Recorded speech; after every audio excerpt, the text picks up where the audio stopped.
YCP MP Mithun Reddy bail పిటిషన్పై విచారణ వాయిదా పడింది. 2 వారాలకు విచారణను వాయిదా వేసింది సుప్రీంకోర్టు. మద్యం కుంభకోణం కేసులో ఎంపీ మిథున్ రెడ్డి ముందస్తు బెయిల్ పిటిషన్ వేశారు.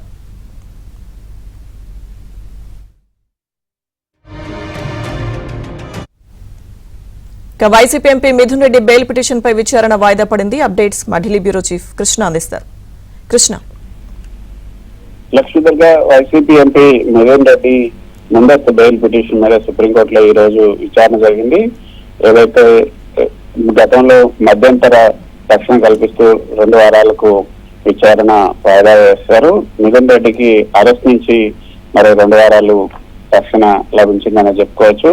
మిథున్ రెడ్డి కేసు గతంలో సుప్రీంకోర్టులో విచారణకు వచ్చినప్పుడు ఏపీ ప్రభుత్వానికి సుప్రీంకోర్టు నోటీసులు జారీ చేసింది. సుప్రీంకోర్టు ఇచ్చినటువంటి నోటీసులకు ఈ రోజు ఏపీ ప్రభుత్వం కౌంటర్ దాఖలు చేసింది.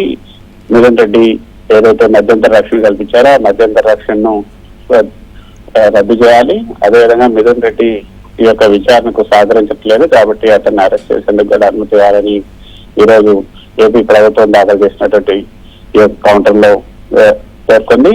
ఆ ఏపీ ప్రభుత్వం దాఖలు చేసినటువంటి కౌంటర్ కు రిప్లై ఇచ్చేందుకు తమకు సమయం కావాలి అంటూ మిథున్ రెడ్డి తరఫున వాదించినటువంటి సీనియర్ కౌన్సిల్ అభిషేక్ మను సింఘ్ కోర్టును విజ్ఞప్తి చేశారు.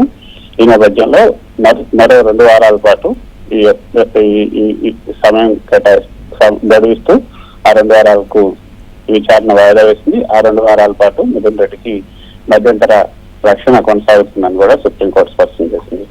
Lakshmi Durga. Okay, thank you Krishna.